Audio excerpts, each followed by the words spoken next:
Hoje é dia 1 de novembro de 2020 e este é o episódio 115 do podcast Ubuntu Portugal, o show sobre Ubuntu, software livre e outras cenas.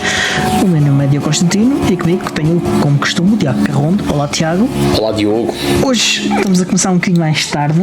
Eu tive aqui um problema com o PC que eu uso para fazer gravações e isso fez com que ele crashasse 3 vezes das vezes que eu estava a tentar iniciar a gravação e por isso que começámos um bocadinho mais tarde. Tive de mudar aqui para outro PC, é um bocadinho mais ruidoso, portanto também se nota um bocadinho algum barulho de fundo, por isso peço desculpa, mas vou tentar resolver esta questão. O que o Diogo está a tentar dizer é que se vocês tivessem carregado no play para ouvir o podcast, tinham começado a ouvi-lo 20 minutos mais cedo. Portanto, quem subscreve o podcast e vocês tiveram 20 minutos à espera que o episódio carregasse, porque o Diogo teve ali uns problemas. Isto é para os nossos patronos que nos veem normalmente por vídeo. Avança, meu cara, avança. No stream.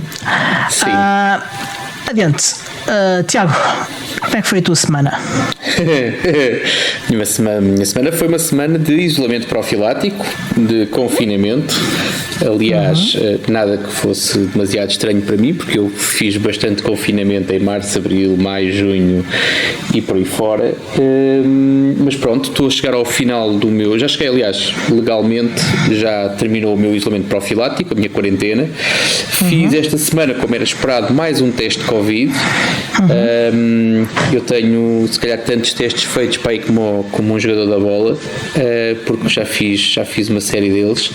Deu negativo outra vez. Eu também não tinha chumbado, não tinha estudado para o exame, portanto chumbei outra vez. É uma certificação que eu quero ver se não consigo obter, porque já tenho chumbado sempre. Aliás, tenho sido bastante consistente nos resultados.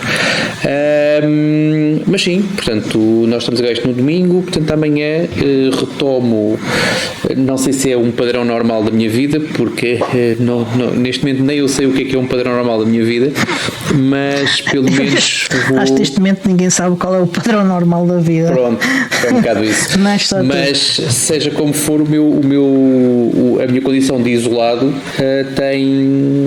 termina amanhã. Portanto, termina hoje e amanhã já vou retomar algumas das minhas rotinas habituais e basicamente é isto. Uma letra de uma música qualquer, o isolado. Estou isolado. Tenho que falar com esse telefone ao Jimba para ver se ele faz aí umas letras, porque ele é excelente letrista. Mas pronto, de resto, esta semana teve-me a ocupar a paciência o facto de eu estar a sofrer na pele. Eu não tenho dados concretos, mas tenho grandes suspeitas de que esta semana então foi bastante visível aquilo que é o tão popular traffic shaping que a NOS faz nas suas ligações. Portanto, eu estou numa ligação, a ligação que eu uso aqui e que usei durante todo o isolamento é uma ligação da NOS, e esta semana deu-me água pela barba. Portanto, eu estava aqui felizmente está a correr tudo bem, estamos a conseguir gravar, até porque não é preciso uma largura de banda estupidamente elevada, mas é preciso alguma largura de banda para nós conseguirmos gravar isto com algum conforto e qualidade, podemos dizer isso também. Mas posso dizer que, por exemplo, para questões de trabalho, duas tarefas que eu fiz com o intervalo de meia hora, a primeira demorou-me cerca de 5 minutos e a segunda chegou a demorar-me hora e meia, para a mesma transferência de dados, para o mesmo serviço, para o mesmo... Ou seja, uma replicação que tu fazes de um ambiente A para um ambiente B, com a mesma origem, com o mesmo destino. Estamos a falar de diferenças caóticas e que eu só consigo descrever, não é descrever, só consigo interpretar como sendo efetivamente um traffic shaping, claramente uma coisa mal identificada, até porque eu não sei quais são as bitolas que eles usam para fazer estas manipulações, mas certamente que não é o meu trabalho trabalho que vai ser confundido com, sei lá, torrents ou streamings de jogos de futebol, ou seja lá o que eles usam para fazer este tipo de manipulação. O certo é que é demasiado complicado e chegou a ser bastante complicado fazer algumas tarefas. Aliás, a solução que eu arranjei foi balizar-me, confinar a minha ligação à internet, também ela, a um serviço que já falámos aqui várias vezes, que é o serviço da Private Internet Access, a PIA, e aquilo que eu fiz basicamente é usava a ligação aqui apenas para fazer uma VPN ora para a Ucrânia, ora para a Suíça, ora para a França, ora para aqui, ora para ali, e a coisa mais ou menos foi andando. A única limitação que eu tinha era que, como estava numa VPN, houve algumas ligações VPN que eu não conseguia fazer, portanto, e que eu tinha que obrigatoriamente desmontar para... Mas pronto, adiante, passou-se, fez-se e há de ficar resolvido. Aqui a situação também espera-se, portanto aquilo que se vai fazer basicamente é explicar a nós que o serviço não serve, que o serviço é mau e provavelmente aqui vai trocar-se, está-se tudo a encaminhar para isso, para uma troca de operador aqui do sítio onde eu estou, amplamente potenciada também pela semana caótica que foi a semana que passou. De resto, tudo bem, tudo normal, tudo na mesma, portanto, à exceção aqui lá está, do nosso amigo Covid, que tem estado a ganhar popularidade, não é? E adeptos, tem estado a ganhar cada vez mais adeptos. Sim. Estou expectante para saber como é que vão ser as próximas semanas. Estava, por acaso, eu estava a pensar nisso, que era quando é que seria um bom momento para retomarmos os encontros da comunidade, os encontros presenciais da comunidade, até porque nós nunca vamos juntar um número, sei lá, não vamos juntar uma centena de pessoas, portanto seria sempre um número bastante simpático, mas da forma como estão as coisas é uma daquelas que não é que a comunidade seja dispensável, não é nada disso, mas os encontros presenciais da comunidade terão que ser adiados durante mais algum tempo. Certamente não será ainda o encontro de novembro, muito menos o de dezembro, que será já presencial, mas achei curioso porque ainda há, sei lá, talvez 2 semanas estava a pensar nisso, não que sentisse que havia já condições para isso, mas a pensar quando é que seria a altura ideal para retomar, e nesta altura estou com as mesmas dúvidas ou mais ainda do que para tantas outras coisas que nós não conseguimos neste momento planear e que não conseguimos prever como é que vão ser os próximos dias, semanas, meses, não sabemos muito bem. Pois, também já andei a pensar sobre isso e depois não estou a ver quando é que vai poder ser. Exatamente. Não me parece que esteja para breve, infelizmente. Mas o que é que, conta-me da tua semana, que espero que tenha sido mais animada que a minha. Não, a minha semana foi pior e foi muito na onda do início deste episódio. Começou com eu tentar fazer um upgrade no meu Pinebook. O meu Pinebook tem KDE Neon e basicamente quando eu fiz o upgrade ele removeu a parte do KDE Neon toda. Pronto, faz sentido. E para além disso pôs alguns pacotes num estado broken e pacotes que estavam on hold e eu não consigo sequer a volta das dependências deles são de tal forma que eu não consigo tirar ou fazer upgrade de algum para depois percorrer o resto da cadeia toda e resolver o problema. Portanto, o que é que eu resolvi fazer com isso? Bem, o KDE está quebrado, vamos pôr o Ubuntu Desktop. Certo. Pelo menos tenho qualquer coisa para desenrascar neste bocadinho aqui. Ainda antes de avançares, uma pergunta: o Pinebook tem ligação à internet? Tem. Menos mal. Não tens? Não sei se tem. Tem ou não. Como é que tu fizeste este pacote sem KDE Neon? Pela linha de comandos. Mas ligaste o Wi-Fi pela linha de comandos? Sim. Ok. Com o NMTUI, gráfica, entre aspas, com N-curses do Network Manager, porque por linha de comandos o Network Manager é uma dor de cabeça. Era aí que eu estava a pensar. Sim, eu nunca me lembro quais são os comandos e tenho de andar 1000 horas. Quando encostas um cabo Ethernet é tudo mais fácil, não tens que andar preocupado com mais nada. Não, tem. Eu por acaso tenho um dongle USB para precisamente USB Ethernet para fazer isso, que comprei quando comprei o Pinebook, mas não veio comigo porque não estava nada à espera de precisar. Mas liguei facilmente pelo NMTUI. Ok. Outra pergunta, tu quando fizeste essa gestão de pacotes, usaste o gestor de pacotes do Neon ou usaste o APT? Usei o APT. Ok. É porque uma coisa que eu também já aprendi quando usas KDE Neon é que tu tens o PK, acho que é o PKG, se não me engano, e eles até desaconselham a utilização do APT e aconselham a que use o PKG para gerir, sim, é um gestor de pacotes deles, e eles fazem a gestão de dependências, e se calhar foi isso que partiu. Será que foi isso que partiu a tua instalação? Não sei, eu já não fazia upgrades há mais de um ano, portanto isso também não deve ter ajudado, não deve ter ajudado muito. Mas eu a partir eu estava com fé que aquilo ia funcionar, atenção. Estamos sempre, quando começamos estamos sempre. Pronto, e não funcionou, tentei o Ubuntu Desktop, ficou pior. E resultado, vou ter que flashar a memória interna do Pinebook. Quer dizer que neste momento tens um Pinebook carreado? Sim. Está não funcional? Sim. Quer dizer, não é que eu usasse muito. Sim, claro. Mas gosto de ter para ir de viagem e é muito mais leve do que um portátil normal. E tem um ecrã grande, tem um teclado, dá jeito. Eu agora tenho que olhar para um lado e tenho um tablet que faz praticamente o mesmo que o Pinebook, o PineTab, e tenho o M10 que também consegue fazer muito disso, pelo que não estou propriamente a perder muito, mas gosto de ter o meu Pinebook a funcionar. Estou a pensar em experimentar outra distribuição, ainda não sei qual, mas é uma coisa para pensar nas próximas semanas para ver o que é que acontece. Como é que tu flashas a memória do Pinebook? Tem que ser com algum adaptador especial?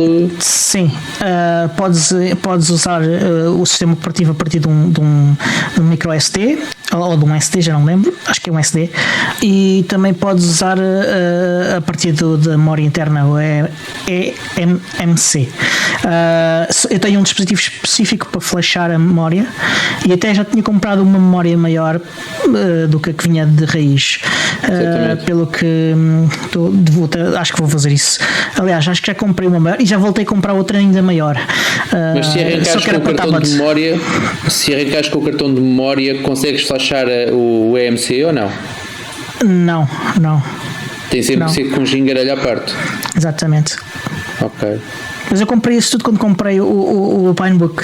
Isso eu lembro, a gente falou aqui sobre isso. Sim.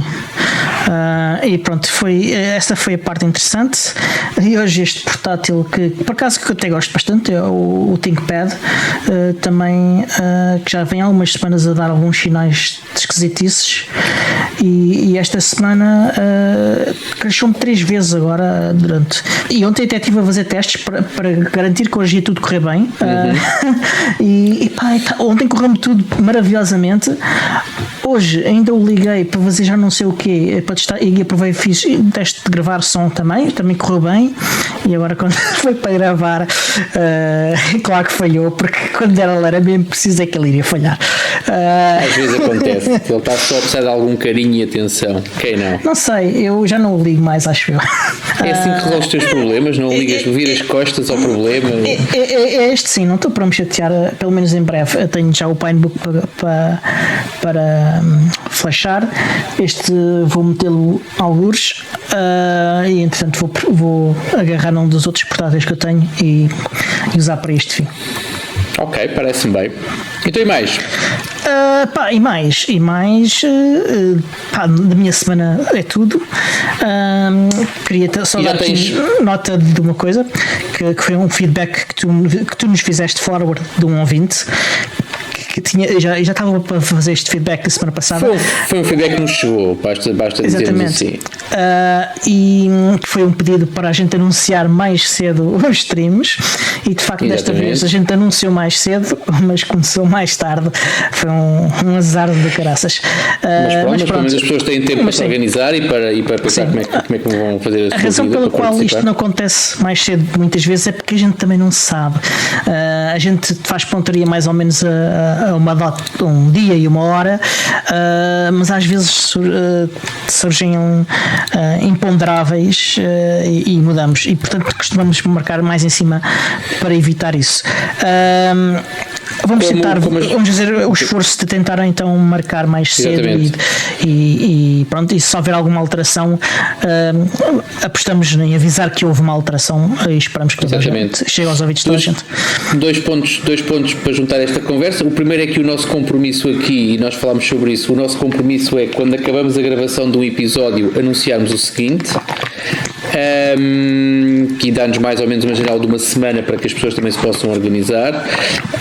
A outra questão tem que ver exatamente com aquilo que já falaste, que é a regra número 1 de qualquer planeamento, é que um planeamento é flexível, portanto isso pode acontecer e acontece com qualquer um de nós em qualquer altura, portanto, e a gravação do podcast não é tão diferente quanto isso. Nós temos a sorte de não termos que reservar um estúdio àquela hora, temos a sorte de, ou se calhar é o azar, de poder fazer a gravação de qualquer parte. Aliás, eu fiz os últimos 3 episódios não do meu local habitual e correu perfeitamente. Este excesso de liberdade faz com que aconteça aquilo que tu estás a dizer, que é que um dia gravamos num dia a uma hora, no outro dia gravamos no outro dia a outra hora. Muitas vezes quando temos convidados acontece também, temos que ajustar o horário.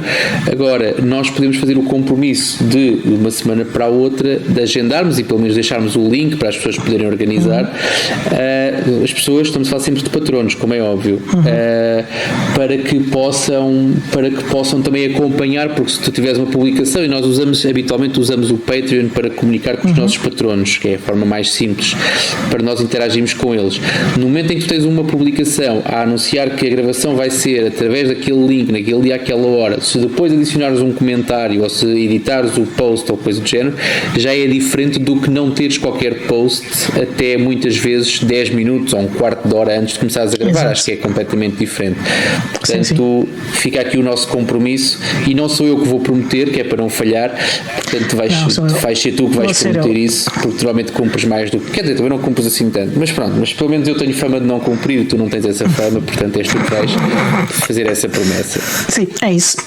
E já de lembrar também que amanhã, aos nossos patronos que nos estão a ouvir em direto, que amanhã começa o Pods, o Festival de Podcasts, em que nós vamos ganhar aquilo a porcaria toda, acho eu. Sim, vamos varrer aquilo, basicamente é isso. Aquilo até parece mal nós estarmos a participar com os outros, porque acho que sim, acho que nem é justo, não é? É outro nível. Eles chegaram a contactar-nos para fazer um festival só sobre o nosso podcast, para evitar este tipo de desconforto. Exato. Mas acho que uma questão de logística, eu não lembro o que é que foi, mas houve uma questão qualquer que disse que depois impediu que isso fosse dessa maneira, porque a ideia era fazer o Pods do PUP e depois o Pods, pronto, para os outros todos estarem ao barulho. Mas é isto. Em relação agora, eu quero saber, deixa lá o Pods agora, porque a gente há de cá estar para fazer o balanço do Pods depois para a semana, não é? Para contarmos a guita e para fazermos a distribuição pelos nossos patronos também, porque vamos, exatamente, os lucros, como é óbvio, portanto o investimento é igual e depois a distribuição de lucros é proporcional ao investimento. Não, mas a minha questão não é essa, a minha questão é se já tens 650 dólares de parte para a tua próxima compra, ou se vais deixar passar na curva. Eu não sei de que compra é que estás a falar. Estou a falar da compra daquele dispositivo. Eu não sei o nome, aquilo é o Pro 1X1, ou como é que se chama aquilo. Okay. Então, estamos a brincar ou quê? Não vou comprar. E já explico porquê. O que é que o Tiago está a falar? Vamos lá falar primeiro o que é que. Estou curioso para ouvir a tua explicação. A FX Tech, que é uma empresa que faz telemóveis, faz o FX Tech Pro 1, anunciou, como tínhamos já falado em episódios anteriores, um novo dispositivo. Aliás, eles anunciaram o crowdfunding para um dispositivo. Tem uma variedade de escolha de sistemas operativos. Podem usar Android 9, podem usar Lineage 17 ou Ubuntu Touch. O que é interessante sobre este dispositivo? É que eles próprios fizeram o port para o Ubuntu Touch sem envolver a Fundação Biports. Não é que eles não tenham consultado ninguém na comunidade para os ajudar, mas eles é que fizeram o trabalho em si, o que é muito interessante. É uma novidade que é um bom sinal de vitalidade do sistema operativo e do interesse pelo sistema operativo, e o facto de eles terem escolhido o Ubuntu Touch tem a ver com as pessoas terem pedido o Ubuntu Touch. O que também eles fizeram há coisa de um ano uma poll no Twitter, uma coisa super científica, como todas as polls de Twitter, e 90% das pessoas que responderam disseram que queriam o Ubuntu. E pronto, a voz do povo falou e eles cumpriram, de facto, o que é muito, muito interessante. Este dispositivo chama-se FX Tech Pro 1X, portanto o outro era o Pro 1 e este é o Pro 1X. E o que é que ele tem de especial? Como o outro dispositivo, ele tem um teclado físico deslizante, portanto vocês fazem o deslizar e ele sai debaixo do dispositivo e vocês podem ter teclas físicas para carregar. E o que é que ele tem também de muito interessante? Tem um processador, um Qualcomm Snapdragon 835, tem 8 GB de RAM, acho que é o dispositivo com mais RAM com o Ubuntu Touch, a parte talvez também do Nexus 6P que já é suportado também no installer. E tem até 256 GB de RAM, de storage, desculpem. Storage, sim. RAM ainda não chegamos lá. É muito bonito por fora. Ele é um azul safira, muito, muito bonito e brilhante. Tem 5.99 polegadas, que é um ecrã de 5.99, aliás, ele deve ter um bocadinho mais. É dual SIM, com a opção de alternar entre um cartão micro SD e um cartão SIM, tal como, por exemplo, o Meizu Pro 5. Tem headphone jack, tem uma câmara traseira dupla, uma de 12 megapixels e outra de 5 megapixels. Tem um botão só para acionar a câmara, ok, que é fixe. A câmara da frente é de 8 megapixels, tem um fingerprint scanner e tem USB-C com HDMI out a funcionar.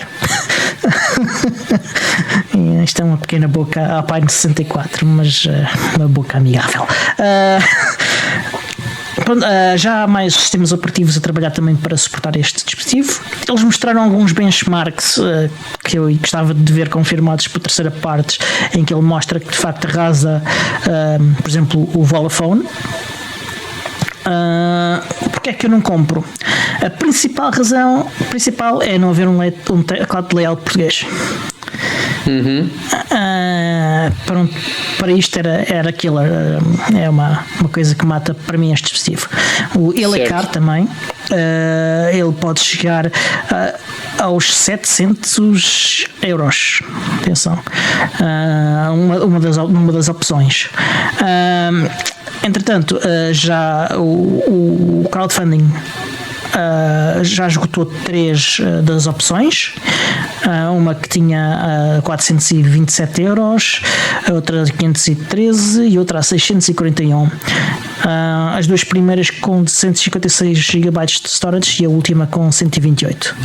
Mas ainda há opções quer de 256, quer de 128, e com 8 e 6 GB de RAM, e que ainda estão disponíveis e que vocês podem ainda adquirir com preços que variam entre os, aliás, 849€ e os 556 também. Certo. Eu tenho sentimentos cruzados em relação a isso. É um dispositivo bastante interessante. Faz lembrar-me, eu fui um feliz utilizador, acho que já falei aqui uma ou duas vezes, fui um feliz utilizador de um Nokia Communicator, o 9210. Não sei se está a ver qual é que é o telefone. Era um telefone que abria, era um tijolo. Eu digo tijolo mesmo porque o aspecto dele físico era de um tijolo, era um retângulo cheio de arestas, e eu digo isto que as arestas magoavam-me quando eu andava de moto, porque enfiava aquilo no blusão da moto e aquilo magoava-me, porque era grande e bicudo. Foi aqueles telefones que foram popularizados pelo filme do Santo, se não me engano, em que ele era um espião e usava aquele telefone para enviar e-mails e para enviar, porque ele tinha um teclado que ele abria, tinha um teclado físico, que era uma novidade na altura. Portanto, tipicamente os telemóveis tinham aqueles 9 botões e depois tinham aquelas, para fazer um SMS, era tac, tac, tac, tac, tac, tac, tac, tac, tac, tac. Não sei se lembras dessa altura em que tu, para escreveres um SMS, carregavas 20 vezes em cada tecla para sacar a letra certa. E então tem essa coisa. Eu fiquei logo fã, porque o controle que tu tens num telefone que tem um teclado físico e o conforto que tu tens a escrever, seja o que for, dá-te e estavas há pouquinho a falar do Pinebook e do PineTab. Por muito que tu consigas ter um teclado à parte num tablet, conseguires ter um equipamento que tenha lá um teclado, pode ser desconfortável a utilização em alguns contextos, em alguns ambientes, mas aquilo que tu ganhas em produtividade quando tens um equipamento que tem um teclado acoplado e é um teclado completo, é completamente diferente. Portanto, ter um telefone que tem um teclado físico e que não é um tijolo, porque aquilo que me saltou à vista foi como é que eles conseguem enfiar isto num teclado deslizante e uma coisa eu precisava ter um na mão. Na volta aquilo é muito frágil e estraga-se com muita facilidade e não é assim tão prático quanto isso. Não faço ideia, nunca tive um na mão. Eu não vi este modelo ainda, não tive com este modelo ainda, mas o anterior, eu na FOSDEM deste ano, alguém que estava lá com, acho que era o NoKit da comunidade Ubuntu Touch, que tinha um, e aquilo não me pareceu ser assim muito frágil. Pronto. Tem uma boa construção. Essa parte deixa-me com muita vontade de tomem lá o meu dinheiro e entreguem-me quando estiverem pronto. Por outro lado, eu tenho um telefone que me serve perfeitamente, e eu, como gosto de valorizar os euros que gasto, estar a dar 650 euros ou 800, ou seja lá, qualquer coisa acima de 500. 500 não sei porque é que eu me lembrei deste valor, mas é de facto um valor bastante elevado para um equipamento que não me faz falta. É tão simples quanto isso. Seria para ter um segundo equipamento, e é bastante caro para um segundo equipamento, ou então arrumar na gaveta um telefone que eu uso diariamente e que me serve perfeitamente. Ainda não senti falta de nada neste telefone, nem sequer tenho nenhuma avaria chata, não tenho a mínima desculpa para trocar de telefone nesta altura, a mínima. Portanto, provavelmente não vou nesta fase comprar esse telefone, mas olha que fiquei ainda fiz algumas contas a ver se arranjava alguma justificação válida para comprar, mas de facto não tenho, neste momento não tenho nenhuma e vou provavelmente passar. Mas seria uma opção. Se alguma coisa acontecesse ao meu telefone nesta altura, eu provavelmente iria pender para um X ou para o X1 ou para ele se chama, porque de facto gosto de equipamentos com aquelas características. A vantagem de ter o Ubuntu Touch ou de ter Lineage ou de ter Android é também um adicional. E estamos a falar não é de uma flashada que fazes em casa, não é que fique mal feito, mas uma flashada que fazes em casa de uma coisa que é suportada pelo fabricante do equipamento. Isso é completamente diferente e dá-te um conforto e dá-te um nível de segurança muito superior a uma coisa que tu podes fazer em casa e que faz a teu próprio risco. Eu quando ainda havia um dispositivo a 427 euros, eu abri a site e fui ver como é que era o teclado. Quando eu vi que não havia layout português, eu disse não, é demasiado dinheiro para não ter um teclado português. Quais são as opções de teclado? Tens noção? ANSI, iOS ANSI, iOS ISO e AZERTY. Ok. AZERTY é o layout francês normalmente. Sim.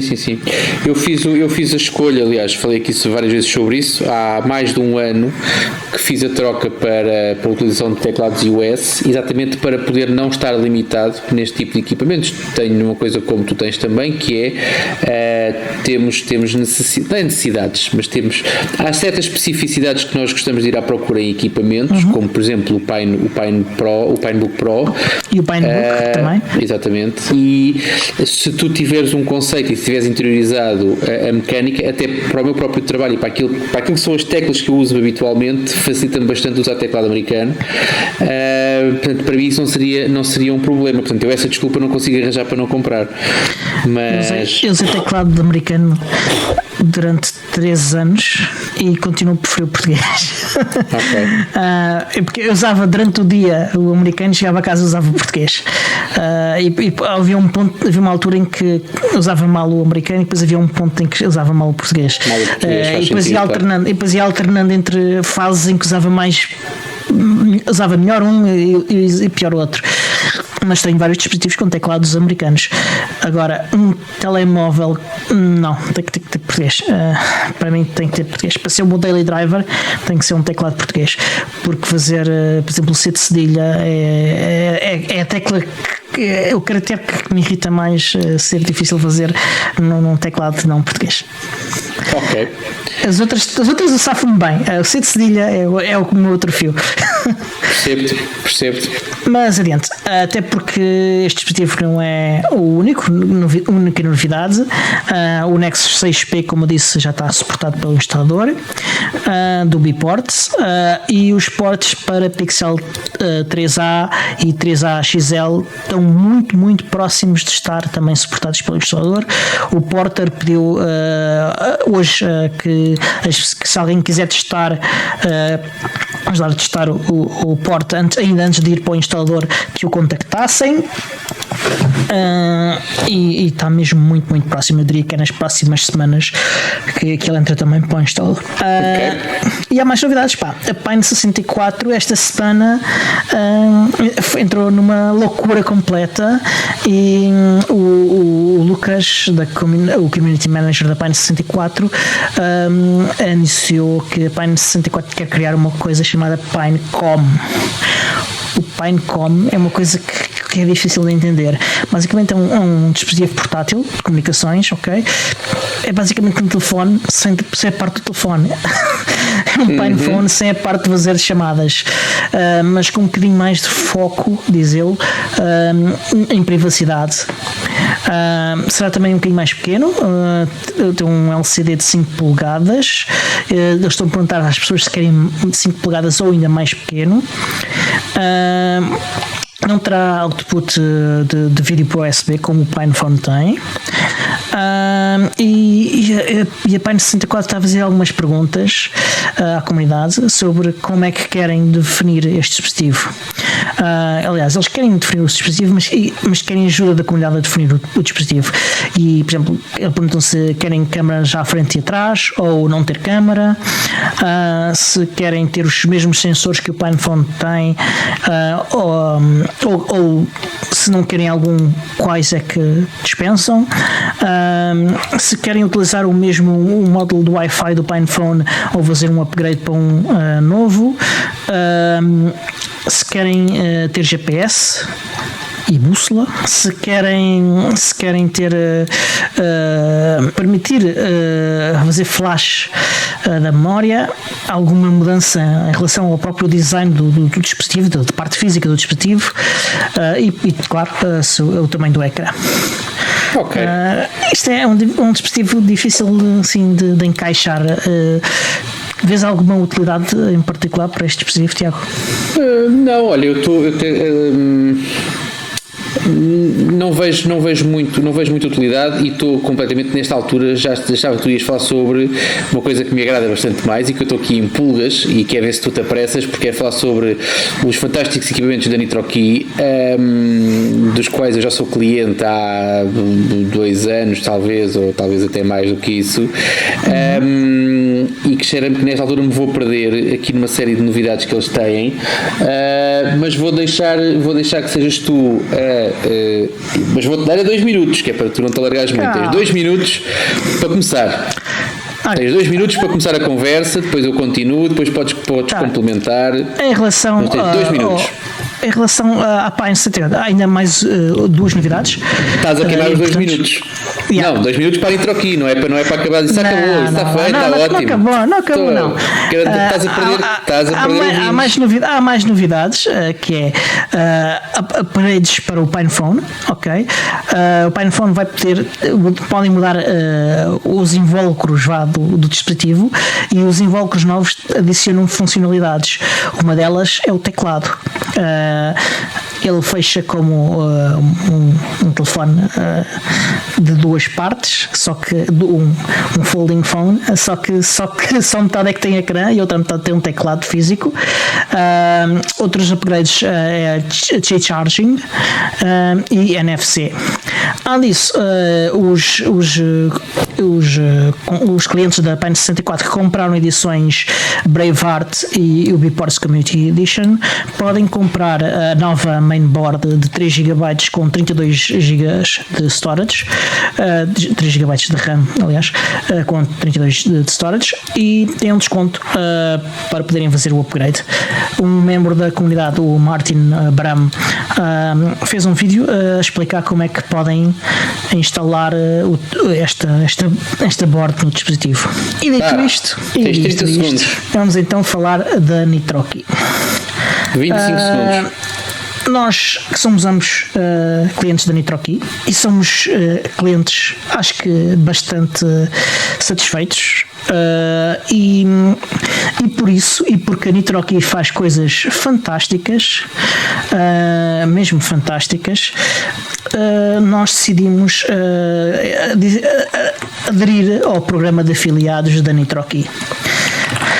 E o que é que isto quer dizer? Isto quer dizer que os nossos estimados ouvintes vão poder utilizar um link de afiliados, como podem utilizar já para o Humble Bundle, e ao comprarem algum dos fantásticos produtos da NitroKey, vão estar a beneficiar-nos economicamente, a nós, podcast Ubuntu Portugal, ajudando-nos a pagar as contas das nossas despesas. Sem se prejudicar economicamente, atenção. Sem qualquer prejuízo para os ouvintes. O preço do dispositivo é igual, com ou sem links de afiliados, mas se usarem os links de afiliados, ajudam-nos a nós. 10% da vossa compra reverte para nós. É informação pública, portanto nem vale a pena andar cá com conversas. Exatamente. O que é que eles podem comprar? O que é que a NitroKey vende? A NitroKey vende muita coisa. Vende as NitroKeys, que a gente já conhece, okay?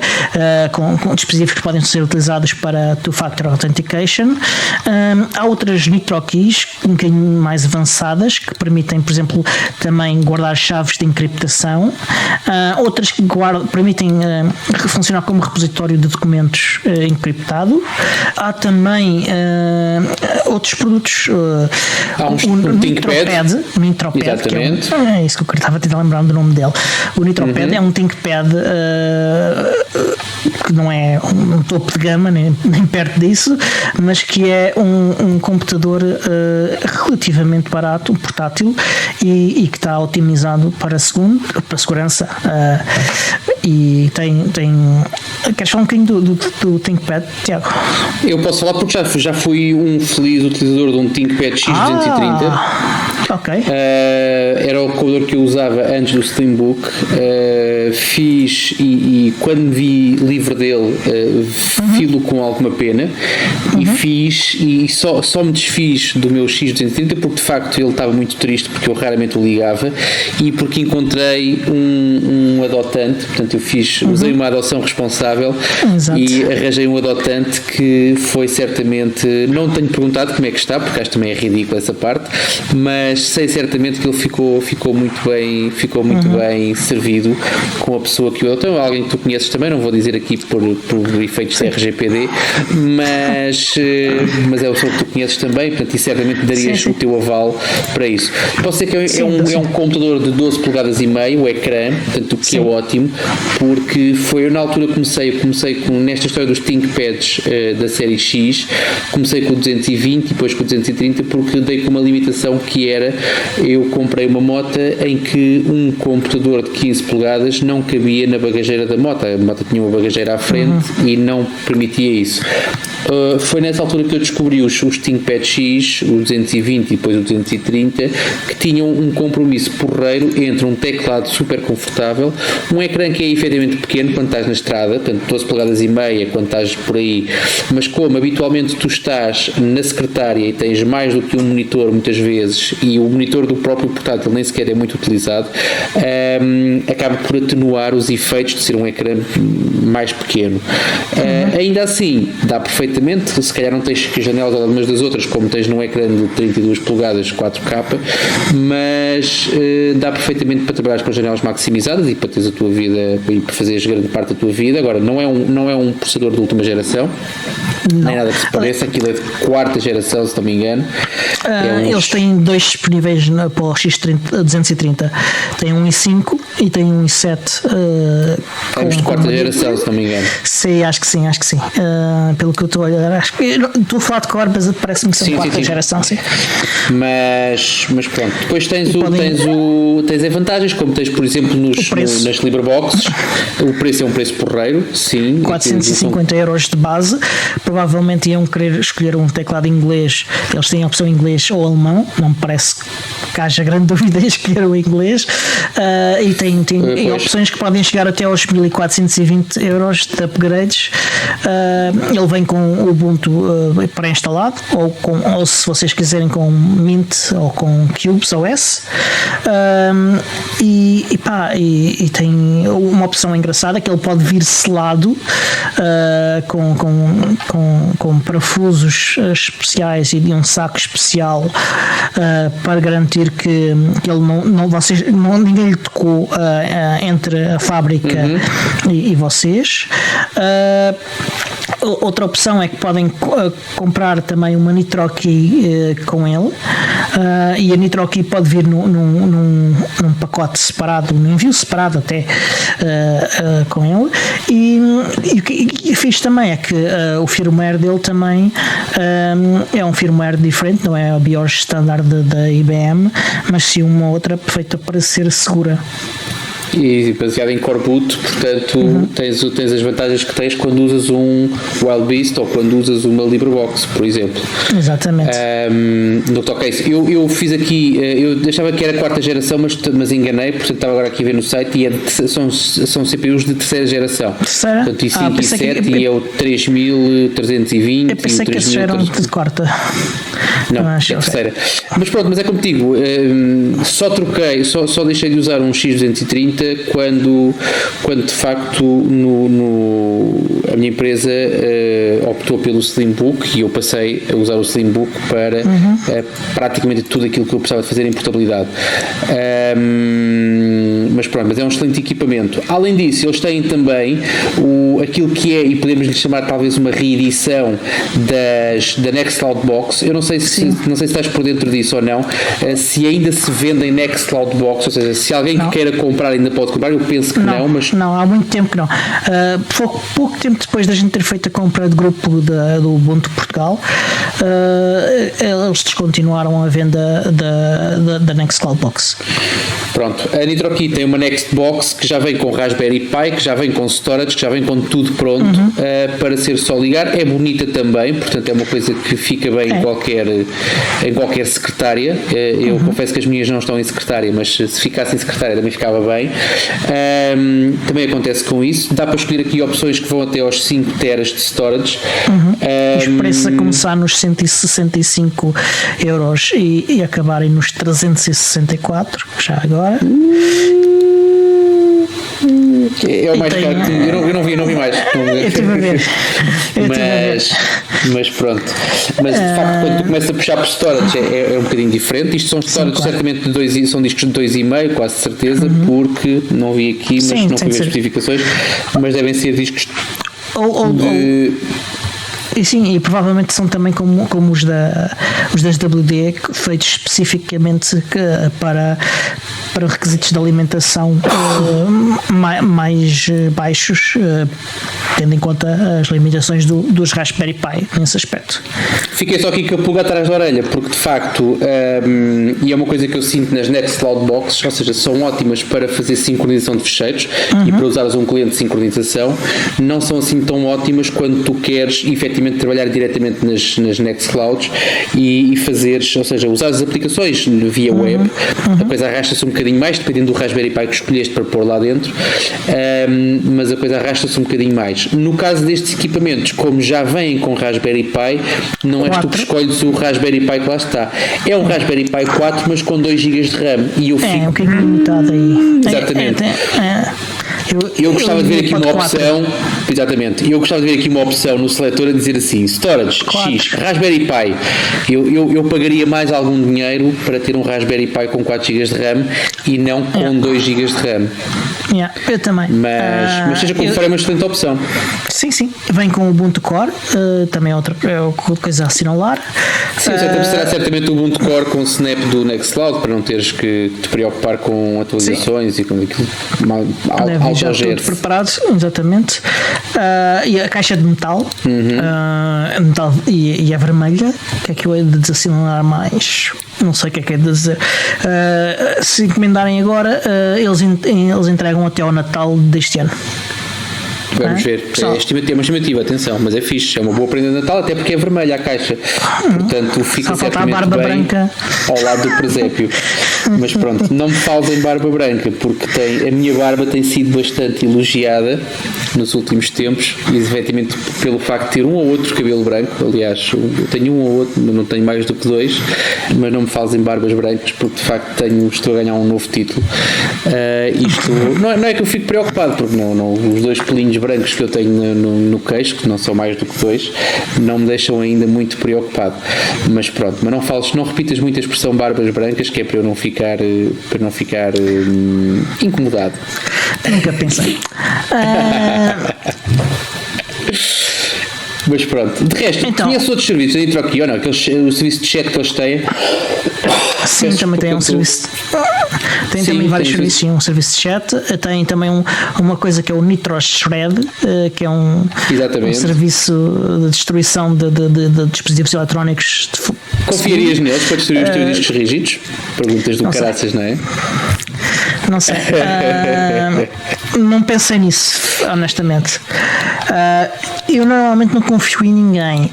Se eu fosse obrigado a confiar, eu tentaria ir para uma empresa que vende produtos em que eu já confio.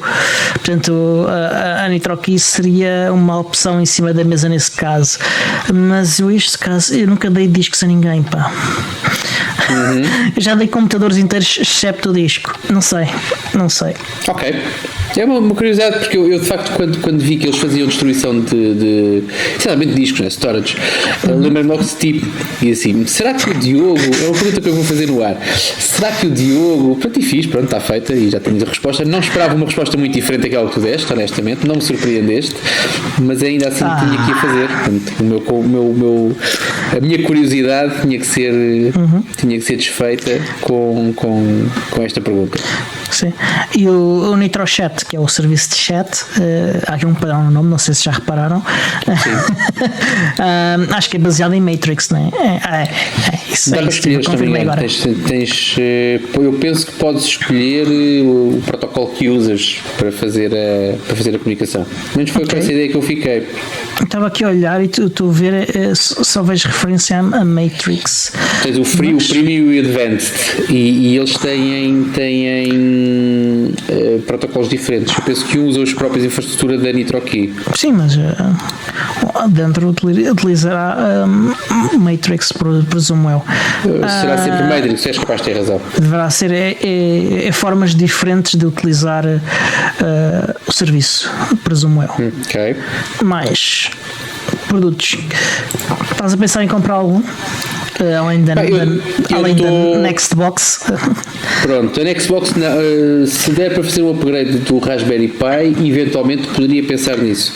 Deverá ser só abrir a caixa, digo eu, e pôr um novo.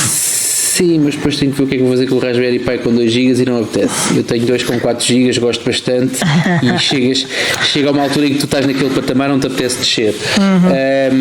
Não, mas há uma coisa que eu vou comprar de caras, que é uma nova NitroKey, porque eu comprei em tempos, foi aquela que tu compraste também, temos umas iguais e nós fizemos uma compra conjunta, mais o André, e comprámos aquela mais básica, uma FIDO U2F, que permite fazer exatamente nos sites ou nos serviços web onde a autenticação com o U2F é permitida, é porreira. Existem os outros sites e para isso é preciso uma outra que é, se não me engano, a Pro FIDO 2 ou Pro, não sei se é Pro 2, acho que é Storage, eu não preciso de Storage. Pro 2 faz várias coisas, faz Secure Login com One-Time Passwords, okay? Faz Email Encryption, faz Hard Disk e File Encryption e faz-te isto no dispositivo, portanto não tem de usar software extra para usar isto. O que nós temos é a FIDO 2, penso eu. Não? Tens a FIDO. A FIDO o 2F, sim, o 2F. Exatamente. Ok. Mas eu gostava de uma que fizesse One Time Passwords, e aí já simplificava algumas das coisas que faço com outros sistemas. Mas pronto, portanto, aí de caras, em relação ao X230, neste momento estou balançado, honestamente, porque de facto me traz ótimas recordações e porque era um equipamento que, sem grande investimento, eu voltaria a usar, porque eu nesta altura sinto falta, para uma utilização muito específica, mas sinto falta de um computador portátil, e o X230 poderia ser a solução perfeita, uma vez que já não há Wild Beasts. Eu preferia 1000 vezes gastar o meu dinheiro no Wild Beast, mas pronto, na impossibilidade, este NitroPad pode ser efetivamente uma boa alternativa. Vamos ver, não sei, não será a minha primeira compra, certamente. Mais rapidamente compro a tal pen, a tal key com One Time Password e uma Nextbox, é assim que ela se chama, do que um NitroPad. Mas cheira-me que não vou demorar muito tempo, não? Até resolver essa parte também. Ok, eu estou a pensar em comprar uns autocolantes para as cams dos telemóveis, e estou a pensar também em comprar uma Pro 2. Esta Pro 2, diz. O portátil não é um produto útil, não é um produto para mim. Tenho computadores suficientes, não preciso de um computador novo. Yes, compreendo perfeitamente. Mas pronto, de resto, vão ficando atentos. Nós vamos deixar o tal link de afiliados, em que, para quem quer comprar coisas da NitroKey, não dói nada e podem de alguma maneira apoiar aquilo que são os nossos gastos habituais, que existem. E pronto, e se entretanto nós nós ou vocês comprarem alguma coisa, cá estaremos para falar sobre isso, certamente, até porque a gente gosta sempre de fazer publicidade aos gingareiros onde vamos derretendo o nosso dinheiro, portanto, certamente que vai acontecer aqui com mais equipamentos da NitroKey. Sim, sem dúvida. E se vocês comprarem alguma coisa, digam-nos e digam-nos porquê, já agora. E usem o nosso link de afiliado que vamos deixar nas notas dos episódios. Agenda, Diogo, estás a repetir já o que eu estou a dizer, é porque estás cansado, portanto, fazemos para a agenda. Agenda, já falámos do PODS, que vai decorrer esta semana toda, até dia 8 de novembro. Além disso, vai haver o Open Source Lisbon no dia 11, portanto, logo depois, com pessoas como o João Bacon, o Gustavo o Homem, pessoal da Red Hat, pessoal da Microsoft e por aí, o CTO da Wikipedia e por aí adiante. Depois disso haverá o Drupal Day, que decorrerá no dia 13 de novembro, que será uma espécie de WooCon, mas para Drupal, e um só dia, e online. E de eventos é só. Ainda não agendámos o evento mensal da comunidade, algo que terá para breve, e não sei se tens algum evento mais, Tiago. Não, bem, essencialmente é isto. Estou curioso para ver as edições. Uma coisa são os eventos que são online e que sempre foram online e vão continuar a ser. Outra coisa é o Open Source Lisbon, onde eu pelo menos eu não perdi o Open Source Lisbon. Eu acho que nos últimos 10 anos perdi um, e era porque estava a trabalhar fora de Lisboa, portanto, e não tinha mesmo oportunidade de participar, mas é uma altura em que eu vou lá ver pessoas que não vejo há muito tempo, algumas, outras com quem falo todos os dias, mas que é o pretexto para te sentares e beber um café. É daqueles, o Open Source para mim funciona mais nos corredores do que fora deles, honestamente. O ano passado foi um bocadinho diferente, porque também tive direito a 20 minutos, 25 minutos de palco e de microfone, mas essencialmente é isso. Agora estou curioso para ver como é que vai ser, como é que vai funcionar em termos de aquela dinâmica toda transportada para online, como é que se vai conseguir dinamizar. Portanto, eu certamente vou estar, até porque a minha empresa está toda, nós habitualmente deslocamos, estamos sempre de prevenção e estamos alerta para coisas mais importantes, mas estamos a acompanhar o evento, portanto vamos fazê-lo também online, mas estou curioso para ver como é que foi conseguir esta transição para online, essencialmente do Open Source Lisbon. Sei que o Drupal Days também passou online e também deve ter tido passado pelos mesmos desafios, mas como eu o Drupal nunca estive, não tenho tempo de comparação, estou ansioso pelo Open Source Lisbon e claro, quero ouvir o John Bacon, quero ouvir o Gustavo, quero ouvir mais 2 ou 3 pessoas que estão na lista de estrelas que vão fazer parte do Open Source Lisbon deste ano. De resto, cá terminamos isto, não é? Só dizer que também temos um bundle, do Humble Bundle, portanto espreitem, é o STEM Productivity Library pela Mercury, que são livros relacionados com ciência, mas tem vários livros, por exemplo, Python e coisas que são open source, e que para vocês que trabalham em ciência pode ser útil para vocês. De resto, somos também um programa de rádio, passamos na Rádio Zero todas as quintas-feiras às 22h03. Podem encontrar-nos em todos os programas de podcasts, e podem também ser patronos e ajudar-nos dessa forma, ou simplesmente partilhando os nossos artigos nas vossas redes sociais. Por mim é tudo e até para a semana. Até à próxima!